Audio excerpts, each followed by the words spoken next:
नमस्कार दोस्तों।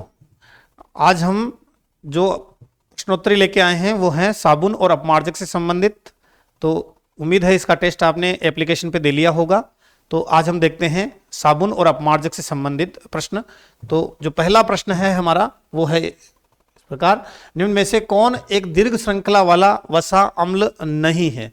दोस्तों, हमेशा प्रश्न देखते समय हमें ये जरूर देखना चाहिए कि वो प्रश्न है या नहीं है वाला आया है। हम कई बार जब ऑप्शन करना शुरू होते हैं तो जो पहला ऑप्शन आता है वो अपने को आ रहा है तो हम उसको राइट लगा के आगे बढ़ जाते हैं। तो इस प्रकार हम कई बार प्रश्न जो है 3 नंबर आने चाहिए वहां 1 नंबर कम करवा लेते हैं। तो इस पे जरूर ध्यान दें अपन। तो इस तरह से जो पहला प्रश्न है अपना वो है, निम्न में से कौन एक दीर्घ श्रृंखला वाला वसा अम्ल नहीं है। दोस्तों, अगर हम बात करें साबुन, साबुन क्या है? तो साबुन जो है वो उच्च वसीय अम्ल हैं, उनके सोडियम या पोटेशियम लवण हैं। साबुन जो हैं वो उच्च वसीय अम्लों के सोडियम या पोटेशियम लवण हैं। और जो वसीय अम्ल हैं वो वसीय अम्ल हैं स्टीयरिक अम्ल, जिसका सूत्र है C17H35COH, ओलिक अम्ल C17H33COOH, ओमिटिक अम्ल C15H31COOH। तो ये तीनों अम्लों की सोडियम या पोटेशियम से क्रिया कराने पर जो लवण बनते हैं वही लवण क्या कहलाते हैं? वो लवण ही क्या कहलाते हैं? साबुन कहलाते हैं। RCOONA। यहां R जो है वो हाइड्रोकार्बन है और ये जो लवण बनता है सोडियम या पोटेशियम लवण वही साबुन है। तो दोस्तों, इस प्रकार जो अपना आंसर जाएगा वो जाएगा पिक्रिक अम्ल, क्योंकि पिक्रिक अम्ल जो है अगर हम बात करें तो पिक्रिक अम्ल इस प्रकार ट्राइनाइट्रो फिनॉल है। तो पिक्रिक अम्ल। अगला प्रश्न अपन देखते हैं सेकंड, निम्न में से कौन एक साबुन है जो जल में घुलनशील है। दोस्तों, यहां ऑप्शन से ही अपने को आंसर लग रहा है, क्योंकि अपन इससे पहले देख चुके हैं कि साबुन जो है वो या तो सोडियम का लवण होगा या पोटेशियम का लवण होगा। तो सोडियम और पोटेशियम के लवण में से जो ऑप्शन में दिख रहा है वो अपने को सही लगेगा। तो यहां पर सोडियम और पोटेशियम में ज्यादा कंफ्यूज ही नहीं किया। कौन सा ऑप्शन है? सोडियम स्टीयरेट ही दे दिया। जबकि कैल्शियम और मैग्नीशियम जो है वो जल में कठोरता के लिए उत्तरदायी होते हैं और साबुन कैल्शियम और मैग्नीशियम के साथ काम नहीं कर पाता। तो यहां पर ये 3 ऑप्शन अपने आप कट जाएंगे। फिर से रिपीट कर रहा हूं दोस्तों, साबुन क्या है? सोडियम और पोटेशियम लवण है। उच्च वसीय अम्लों के सोडियम पोटेशियम लवण साबुन कहलाते हैं। तो जब स्टीयरिक अम्ल है तो उससे स्टीयरेट बनेगा, सोडियम स्टीयरेट। जब स्टीयरिक अम्ल की सोडियम हाइड्रोक्साइड से क्रिया कराएंगे, स्टीयरिक अम्ल जिसे हमने C17H35COOH नाम दिया था, ये इसका फॉर्मूला था। इसकी क्रिया अगर हम NaOH से कराएं तो जल का अणु जो है वो बाहर निकल जाएगा और हमें C17H35COONA प्राप्त होगा, जिसे ही हम सोडियम स्टीयरेट कहेंगे। Sodium stearate. और ये एक इस प्रकार का जो साबुन है वो जल में घुलनशील होगा। तो दोस्तों, अगला प्रश्न देखते हैं, दाढ़ी बनाने वाले साबुन को जल्दी सूखने से बचाने में, दाढ़ी बनाने वाले साबुन को जल्दी सूखने से बचाने के लिए इनमें से क्या मिलाया जाता है। तो ये कुछ प्रश्न ऐसे आते हैं। पहला ऑप्शन है रोजिनगोन, दूसरा है ग्लिसरॉल, बोरेक्स और सिलिका। तो दोस्तों, हम जो दाढ़ी बनाने में जो साबुन काम में लेते हैं, शेविंग क्रीम काम में लेते हैं, उसमें ग्लिसरॉल मिलाया जाता है। यहाँ पे बड़ा कुछ और प्रश्न तैयार करते हैं। अगर हमें साबुन में झाग ज्यादा चाहिए तो हम रेजिन मिलाते हैं। अगर हमें साबुन को सूखने से बचाना है तो हम उसमें ग्लिसरॉल काम में लेते हैं, ग्लिसरॉल। साबुनीकरण जब प्रक्रिया होती है तो एक और प्रश्न है, उसमें सह उत्पाद के रूप में कौन सा पदार्थ काम में आता है या कौन सा पदार्थ बनता है? तो वो भी उसका ऑप्शन जाता है ग्लिसरॉल। और अगर हमें साबुन को सूखने से बचाना है तो भी हम जो पदार्थ काम में लेते हैं वो लेते हैं ग्लिसरॉल। ग्लिसरॉल अगर हम बात करें तो CH2OH, CHOH एंड CH2OH। तो ये जो ग्लिसरॉल है ये साबुनीकरण प्रक्रिया के दौरान सह उत्पाद के रूप में प्राप्त होती है। साबुनीकरण प्रक्रिया के दौरान सह उत्पाद के रूप में प्राप्त होती है। और यदि साबुन को सूखने से बचाना है, सूखे नहीं जल्दी से, इसीलिए शेविंग क्रीम पे जब हम शेव लगाते हैं तो उसमें ग्लिसरॉल मिलाया जाता है, जल्दी सूखे नहीं। अगर हम बात करें साबुन में जो जलन होती है वो किसके कारण होती है, तो साबुन की जलन है उसमें कार्बोक्सिलिक अम्ल के कारण उसमें जलन होती है। कार्बोक्सिलिक अम्ल के कारण साबुन में जलन होती है। दोस्तों अगला प्रश्न देखते हैं। यहाँ 3 प्रश्न देखे अपन ने। साबुन में जो झाग है वो रेजिन के कारण सूखने से बचाने के लिए ग्लिसरॉल काम में लेते हैं, और जो जलन है वो कार्बोक्सिलिक अम्ल के कारण होती है। साबुन जो त्वचा के लिए अधिक कोमल है, दोस्तों यहाँ अपन देखते हैं साबुनीकरण में अपन ने जब बात की थी तो जैसे स्टीरेट अम्ल की बात की थी C17H35COOH, तो इसकी क्रिया या तो हम NaOH से कराएं या हम इसकी क्रिया KOH से कराएं। यदि इसका सोडियम लवण बने, दूसरा इसका लवण बनेगा पोटेशियम लवण। जो सोडियम लवण जो बनेगा वो जो साबुन है वो नहाने के काम में नहीं आएगा, वो कपड़े धोने के काम में आएगा, ये थोड़ा कठोर होगा। जबकि जो पोटेशियम लवण से साबुन बनेगा वो नहाने के उपयोग में हम लेंगे और ये थोड़ा नरम होगा। तो सॉफ्ट होने में यहाँ पे है कौन सा साबुन जो है वो त्वचा के लिए अधिक कोमल है, तो अपन ने बात की पोटेशियम साबुन जो है तो त्वचा के लिए अधिक नरम होता है, कोमल होता है, जबकि सोडियम साबुन जो है वो कपड़े धोने में ज्यादा उपयोग में लिया जाता है। अगला प्रश्न देखते हैं। संश्लिष्ट अपमार्जक के बारे में असत्य कथन चुनिए। तो संश्लिष्ट अपमार्जक के बारे में हम कथनों पे विचार करते हैं। तो यह एक शोधन अभिकर्मक है, हाँ बिल्कुल धोने में काम में आता है इसलिए शोधन अभिकर्मक है। साबुन के लगभग गुण पाए जाते हैं। यह मृदु और कठोर दोनों जल में उपयोगी है। यह एक प्रकार का साबुन है, नहीं ये साबुन नहीं है। डिटर्जेंट के अपने गुण हैं क्योंकि वो कठोर और मृदु दोनों जल में काम में आता है, उसमें सल्फोनेट होता है, इसलिए अपमार्जक साबुन नहीं है। तो ये कथन गलत है और अपना आंसर यही कथन है। अगला प्रश्न देखते हैं दोस्तों। अधिकतर घरेलू उपयोग में आने वाले अपमार्जक होते हैं, यहां अपमार्जक होते हैं पे अपने को ध्यान रखना है। अपमार्जक जो होते हैं वो क्या होते हैं, तो अपमार्जक जो हैं वो सल्फोनेट होते हैं। अपमार्जक जो हैं वो सल्फोनेट होते हैं। अगर हम अपमार्जक की बात करें तो ROSO3Na ये जो है ये कहलाएगा अपमार्जक। अपमार्जक किस प्रकार के लवण हैं, तो सल्फोनेट लवण है, एल्किल सल्फोनेट लवण है। तो दोस्तों अगला प्रश्न देखते हैं।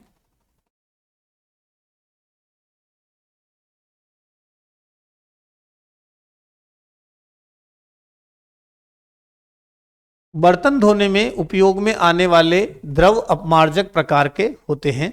दोस्तों अगर हम बात करें अपमार्जक की तो अपमार्जक के जो 3 प्रकार है इसमें दिए गए हैं। अपमार्जक कितने प्रकार के, तो 3 प्रकार के।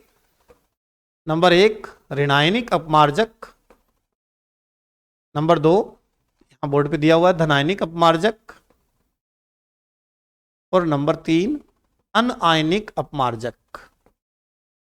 अगर अपमार्जक जो अपन ने बात की थी सल्फेट सल्फोनेट वाला अपमार्जक है तो वह अपमार्जक ऋणायनिक अपमार्जक होगा, जबकि अगर कोई अपमार्जक अमोनियम रखता है तो वह धनायनिक अपमार्जक में आएगा, और अगर एस्टर से संबंधित अपमार्जक है तो वह अनआयनिक अपमार्जक में अपन उसको लेंगे। यहां पर हम बात कर रहे हैं बर्तन धोने में उपयोग में आने वाला अपमार्जक अनआयनिक प्रकार का होगा। साबुन का घोल बादल जैसा दिखाई देता है, इसका कारण क्या है, तो दोस्तों इसका कारण है प्रकाश का प्रकीर्णन करना। जो बादल जैसा दिखाई दे रहा है उसके कारण वो प्रकाश का क्या कर रहा है, प्रकीर्णन कर रहा है। अगर हम बात करें साबुन का घोल है वो सफेद है, वो प्रकाश के परावर्तन के कारण है।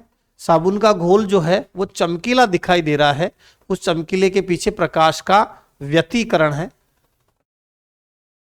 व्यतिकरण है। अगला प्रश्न है दोस्तों, साबुन और अपमार्जक किस सिद्धांत पर काम करता है। साबुन और अपमार्जक जो हैं वो जल में जब उसको डाला जाए तो ये जल का पृष्ठ तनाव सरफेस टेंशन जो है वो कम कर देता है और इस तरह से वो जल में धावन या शोधन का गुण लाता है। तो ये बहुत इंपॉर्टेंट प्रश्न है। तो साबुन किस सिद्धांत पर कार्य करता है, अपमार्जक और साबुन? तो पृष्ठ तनाव के सिद्धांत पर कार्य करता है। अगला प्रश्न देखते हैं। कुछ कथन दिए हुए हैं तो उन पे हम विचार करते हैं, बात करते हैं। पहला कथन है, निम्न कथनों पर विचार कीजिए। तो पहला कथन है, संश्लेषित अपमार्जक पेट्रोलियम और सल्फ्यूरिक अम्ल के एल्किल सल्फोनेट होते हैं। अपमार्जक के लिए अपन ने पढ़ा था अभी, अपमार्जक जो हैं वो एल्किल सल्फोनेट के लवण होते हैं। तो ये कथन बिल्कुल सही है। दूसरी बात करें, अपमार्जक की शोधन क्रिया साबुन की अपेक्षा शक्तिशाली होती है। बिल्कुल, अपमार्जक जो है वो साबुन से अच्छे होते हैं लेकिन जैव निम्नीकृत नहीं होते, इसलिए अपमार्जक को ज्यादा यूज में नहीं लेना चाहिए।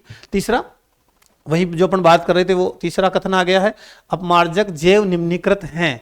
ये कथन जो है वो गलत है। अपमार्जक हैं वो जैव निम्नीकृत नहीं होते हैं। तो तीसरा कथन जो है वो गलत है। पहला कथन सही है, दूसरा कथन सही है। अगर हम ऑप्शन में जाएं तो ऑप्शन सी हमारा सही होगा। अपमार्जक जो है जैव निम्नीकृत नहीं होते हैं, जैव निम्नीकृत होते हैं साबुन। तो यहां पर ये कथन अपना गलत था। अगला प्रश्न देखते हैं। अम्लीय दशाओं में साबुन का उपयोग नहीं किया जा सकता क्योंकि निम्न अविलेय के बनने के कारण वे अपना शोधन प्रभाव गंवा देते हैं। क्यों? तो दोस्तों, साबुन के अंदर अपन ने बात की थी अभी, साबुनीकरण में या स्टीयरिक अम्ल की जो C17H35COOH होता है, इसकी क्रिया अगर हम NaOH से कराते हैं तो ये क्या है? ये अम्ल है। यदि हम इसकी क्रिया क्षार से कराएंगे, ये क्षार है, इसकी क्रिया अगर हम अम्ल से कराएं, अम्लीय दशाओं में इसको उपयोग में ले तो ये जल बन जाएगा, लेकिन इसके साथ में क्लोराइड आ जाएगा। तो यह सोडियम, हमने बात की थी साबुन क्या है? सोडियम और पोटेशियम का लवण है। तो क्यों? तो अगर हम वापस बात करें, अम्लीय दशाओं में साबुनों का उपयोग नहीं किया जा सकता। क्यों? क्योंकि वो एक निम्न अविलेय बनाएगा, निम्न अविलेय बनाएगा क्योंकि वो अम्ल से क्रिया कर रहा है। इसमें क्या चीज बनी हुई है?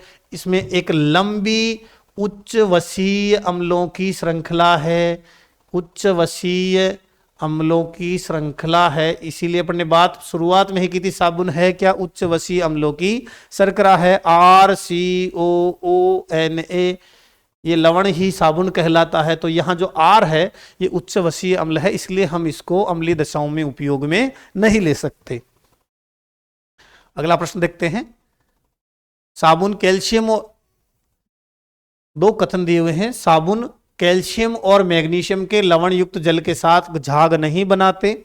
दूसरा कथन है, दीर्घ श्रृंखला वसीय अम्लों के कैल्शियम मैग्नीशियम लवण जल में अविलेय होते हैं। दोस्तों, हमने जल के प्रकार पढ़े थे जिसमें कठोर जल पढ़ा था। कठोर जल में कैल्शियम और मैग्नीशियम के लवण पाए जाते हैं, जिसके कारण जल में क्या उत्पन्न होती है? कठोरता होती है। तो जो दीर्घ श्रृंखला वाले वसीय अम्ल यानी साबुन की हम बात करें, साबुन जो है वो कैल्शियम और मैग्नीशियम लवण जल में अविलेय होते हैं। तो ये कथन बिल्कुल सही है। और ये अविलेय होते हैं इसीलिए ये कठोर जल में झाग नहीं देते, कठोर जल में घुलते नहीं हैं और झाग नहीं देते। तो हम बात करें, दोनों कथन सही है, लेकिन कथन फर्स्ट जो है वो सेकंड का सही स्पष्टीकरण है। तो ये ऑप्शन अपना सही जाएगा। आगे देखते हैं दोस्तों। नहाने और कपड़े धोने के साबुन में मुख्य अंतर है। ये अपन पहले कुछ पिछले वाले कुछ प्रश्न से पहले अपन डिस्कस कर चुके हैं। तो नहाने का साबुन वसीय हमने बात की थी, जो साबुन है वो R, या हम बात करते हैं COONA, इसको C17H35COONA अगर हम कहें, ये किससे क्रिया करने पर बना है? ये Na से क्रिया करने पर बना है। जब Na से क्रिया करने पर बना है तो हम इसे किस काम में लेंगे? हम इसे कपड़े धोने के काम में लेंगे। अगर इसी साबुन को मैं C17H35COO पोटेशियम का लवण बनाऊं तो यह जो है ये साबुन नहाने के काम में आएगा। यानी उच्च वसीय अम्लों की NaOH से क्रिया कराएं तो वह साबुन बनेगा कपड़े धोने का। उच्च वसीय अम्लों की KOH से क्रिया कराएं तो वह साबुन बनेगा नहाने के लिए। यानी ये नरम होगा, ये थोड़ा सॉफ्ट नहीं, कम सॉफ्ट होगा, तो यहाँ जो आंसर जाएगा वो ए जाएगा। नहाने के साबुन वसी अम्लों के पोटेशियम लवण होते हैं, जबकि कपड़े धोने के साबुन वसी अम्लों के सोडियम लवण होते हैं। दोस्तों अगला प्रश्न देखते हैं। कौन सा अपमार्जक अणु के लिए सही नहीं है? कौन सा अपमार्जक अणु के लिए सही नहीं है? कौन सा कथन सही नहीं है? इसमें एक अध्रुवीय कार्बनिक भाग होता है और ध्रुवीय समूह होता है, सही है। यह यहाँ पे यह है, यह आसानी से जैव निम्नीकृत नहीं होता, बिल्कुल सही है। यह पृष्ठ वसीय अम्लों का सोडियम लवण होता है, ये गलत है। यह पृष्ठ सक्रिय अभिकर्मक होता है, तो इसमें आंसर जाएगा अपना सी, क्योंकि साबुन जो है, अपमार्जक जो है, वसीय अम्लों का सोडियम लवण नहीं होता, वसीय अम्लों का सोडियम लवण होता है साबुन। ये गुण किसका है? ये गुण है साबुन का। अपमार्जक का जो गुण है वो है सल्फोनेट, सल्फोनेट लवण होते हैं, वो होते हैं अपमार्जक। तो यहाँ पर ये जो गुण दिया हुआ है किसका दिया हुआ है? ये साबुन का दिया हुआ है। अगला प्रश्न देखते हैं। निम्न में से कौन साबुन में झाग को गुण बढ़ाता है या झाग में वृद्धि करता है? दोस्तों इसमें से रिलेटेड अपन प्रश्न देख चुके हैं। साबुन में आंखों में जलन पैदा करने वाला COOH, साबुन में झाग बनाने वाला रोजेनेट या रोजेन, साबुन के अंदर उसको सूखने से बचाने वाला ग्लिसरॉल। दोस्तों यहाँ पर क्या प्रश्न पूछा है? झाग का गुण कौन बनाएगा? तो सोडियम रोजिनेट। अगला प्रश्न देखते हैं। बहुत ही इजी प्रश्न है, ये आसान प्रश्न लिए हैं अपने। साबुन और अपमार्जक तेल और वसा को बनाकर निष्कासित करते हैं। तो अगर हम बात करें साबुन किस तरह से क्रियाविधि काम करता है, दोस्तों साबुन की बात करें तो साबुन में एक हिस्सा कहलाता है उसका सिर और दूसरा हिस्सा कहलाता है उसकी पूंछ। जो सिर है उसे कहते हैं जल रागी, जल रागी, जबकि पूंछ है वो जल विरागी। अगर हम बात करें जल रागी को हम कह सकते हैं हाइड्रोफिलिक, हाइड्रोफिलिक भाग, जबकि जल विरागी को कह सकते हैं हाइड्रोफोबिक भाग। ये जो जल रागी भाग है वो सिरा होता है, वो होता है आयनिक भाग जो है जलरागी होता है, जबकि जो हाइड्रोकार्बन से बना भाग है वो जल विरागी भाग है। तो दोस्तों जब हम ये साबुन का जो धोने की प्रक्रिया में जब आता है, अगर हम बात करें ये जल का पात्र है और इसमें ये कपड़ा पड़ा है और इसमें जल है, तो सबसे पहले जो साबुन का हिस्सा जाएगा तो आयनिक भाग अंदर की ओर जाएगा और जो हाइड्रोकार्बन वाला भाग है वो बाहर की ओर रहेगा। लेकिन जैसे ही ये जो हिस्सा है ये कपड़े में पहुंचता है, तो दोस्तों जब ये कपड़े में पहुंचता है, जब ये कपड़े में पहुंचता है तो इसकी प्रक्रिया जो है वो बदल जाती है और यहाँ पर जो कपड़ा है यहाँ पे मिसल का निर्माण होता है और मिसल के अंदर अगर हम बात करें तो सिर जो है वो बाहर की ओर रह जाता है और पूंछ जो है वो अंदर की ओर रह जाती है। इस प्रकार जो संरचना बनती है, यानी जो आयनिक सिरा है, जो आयनिक सिरा है जो जल की ओर आ जाता है और जो हाइड्रोकार्बन वाला सिरा है वो कपड़े के अंदर रह जाता है और इस प्रकार ये जो संरचना बनी, इस संरचना को कहते हैं हम मिसेल। तो दोस्तों मिसेल के अंदर कपड़े से बाहर की ओर जो भाग है वो हाइड्रोफिलिक भाग है और कपड़े के अंदर जो भाग है वो हाइड्रोफोबिक भाग है। तो इस प्रकार साबुन अपमार्जक तेल वसा को बनाकर निष्कासित करते हैं। तो इसमें जो आंसर जाएगा वो जाएगा मिसेल। स्टीएरिक अम्ल और पॉलीएथिलीन ग्लाइकोल से बनता है, इससे पहले अपन पढ़ चुके हैं। अपमार्जक धनायनी अपमार्जक, ऋणायनी अपमार्जक। अगर हम बात करें लॉरिल सल्फेट की तो लॉरिल सल्फेट जो लवण है वो ऋणायनिक का प्रकार है। अमोनियम सल्फेट का जो लवण है वो धनायनी का प्रकार है और जो हम एस्टर के जो लवण है वो सारे अनायनिक का प्रकार हैं। अगला प्रश्न देखते हैं दोस्तों। धुलाई के साबुनों में कौन कौन से पूरक पदार्थ, जो हम पदार्थ बता रहे हैं लवण, उनके अलावा कौन कौन से पदार्थ डाले जाते हैं, तो अपन पढ़ चुके हैं सोडियम रोजिनेट, सोडियम सिलिकेट, बोरेक्स, ये सभी पदार्थ पूरक पदार्थ के रूप में डाले जाते हैं। तो इसलिए अपना जो आंसर बनेगा वो बनेगा उपरोक्त सभी। अगला देखते हैं, साबुन में जल विरोधी भाग है। दोस्तों अभी अपन ने संरचना पढ़ी थी साबुन की। साबुन में एक सिरा हेड होता है और दूसरा सिरा पूंछ होता है। जो हेड है वो साबुन का आयनिक भाग है, जबकि पूंछ जो है वो हाइड्रोकार्बन की एक लंबी श्रृंखला है या लंबा भाग हाइड्रोकार्बन का। आयनिक भाग है वो कहलाता है जल रागी और हाइड्रोकार्बन वाला भाग कहलाता है जल विरागी। यहाँ प्रश्न पूछा है अपने को जल विरागी या जल विरोधी भाग है, तो जल विरागी भाग है हाइड्रोकार्बन जो है जल विरागी, और ये जो हिस्सा है ये हाइड्रोकार्बन साबुन की पूंछ है, जबकि ये साबुन का सिर है। तो यहाँ पर जो आंसर जाएगा वो जाएगा हाइड्रोकार्बन पूंछ। आगे देखते हैं अगला प्रश्न दोस्तों, साबुन में हाइड्रोकार्बन श्रृंखला में कार्बन की श्रृंखला होती है। दोस्तों अभी अपन ने जो कुछ सूत्र देखे थे उसमें स्टीएरिक अम्ल का सूत्र देखा था अपन ने, स्टीएरिक अम्ल, इससे जो बना था वो बना था स्टीएरेट लवण, सूत्र था C17H35COOH, और इससे जब अपन ने साबुन बनाई थी तो बनी थी C17H35COONA। इसी तरह बात करी थी अपन ने ओलिक अम्ल की और इसी तरह पॉमिक अम्ल की, तो सभी में C17, C17 और C15, तो इस प्रकार 15 से 17 कार्बन थे। तो यहाँ पर ये ऑप्शन सही नहीं है, ये भी सही नहीं है, यानी कार्बन संख्या होगी C12 से C18। तो इस प्रकार दोस्तों आज अपन ने साबुन और अपमार्जक से संबंधित प्रश्नों को लिया। जहाँ तक है प्रश्न परीक्षा में पूछे हुए और आसान प्रश्नों का हमने एक कलेक्टिव टेस्ट बनाया है। दोस्तों इनका अभ्यास करें। ये जो टॉपिक है सारा अपन ने इसका सार इन प्रश्नों में 20 प्रश्नों में समाहित करने का प्रयास किया है। आगे जल्द ही हम अगला वीडियो लेके आएंगे। बहुत बहुत धन्यवाद।